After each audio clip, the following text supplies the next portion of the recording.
On aurait le temps pour une dernière intervention. Je sais qu'on a des invités dans la salle.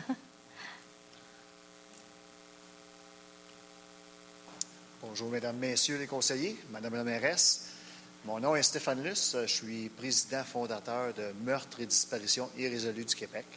Donc, je suis venu tout simplement présenter l'organisme qui est un organisme à but non lucratif. Et puis, je vous présente aussi deux de nos bénévoles qui vont être probablement nommés au sein de notre prochain CA qui va avoir lieu le 21 juillet, Charlène Gagnon et Richard Sylvain.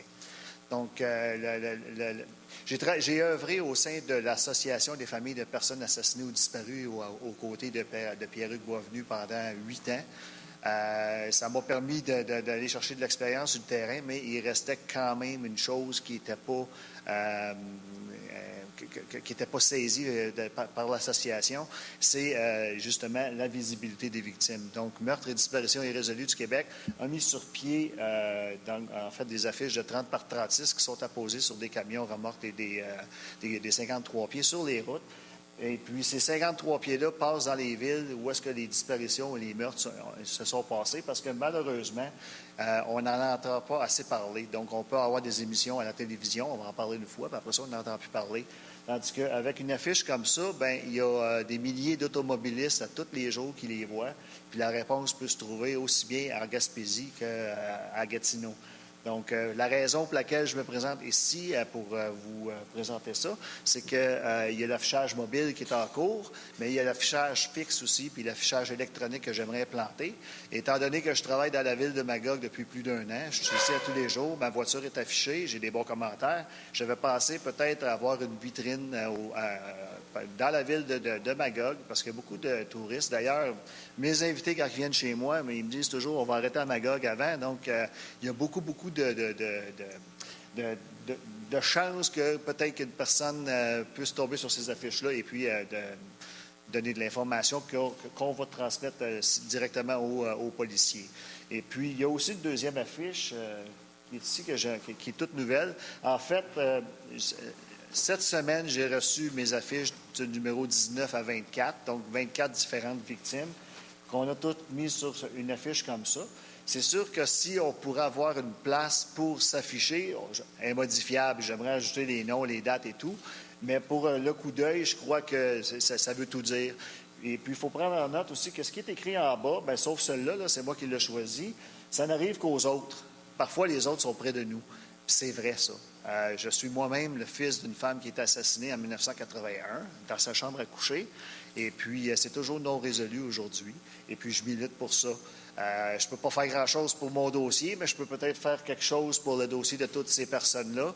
Et puis, c'est pour ça que je m'adresse à vous là, pour tenter d'avoir une place à Magog et puis de nous afficher. Merci de la présentation. Puis vous faites bien de profiter de la tribune parce que je vous ai rencontré puis je vous ai dit qu'ici, il y a quand même 4800 personnes à peu près qui nous écoutent. Donc, je pense qu'il y a des gens qui vont vous entendre. On ne peut pas être insensible à la cause non plus. Hein? Je pense que ça touche tout le monde. Comme vous l'avez dit, des fois de trop près. Mais sinon, on peut toujours dire qu'on connaît quelqu'un qui a vécu une situation comme ça. Votre demande est entre les mains de M. Girard et ça va être traité administrativement. On va vous trouver un endroit où vous allez pouvoir vous afficher. Il va vous revenir bientôt. On en a parlé justement cette semaine. C'est pas quelque chose qui a besoin d'être adopté par résolution. Ça peut être traité administrativement. Okay. Puis on souhaite pouvoir vous aider en ce sens-là. Bien, je vous remercie beaucoup. Bienvenue. Merci. Bonne soirée. Il faudrait aller au micro, par exemple, parce que les gens ne vous entendent pas à la maison. Excusez-moi, mon nom est Richard Sylvain. Moi, je m'occupe, à titre de bénévole, de l'association. Vu comme on vous a dit, c'est une association à but non lucratif. Les gens qui y travaillent sont tous bénévoles. Et les seuls moyens financiers qu'on a pour continuer à faire ces affiches-là et les recherches, c'est des dons que les personnes qui sont susceptibles d'être touchées par ce problème-là nous font.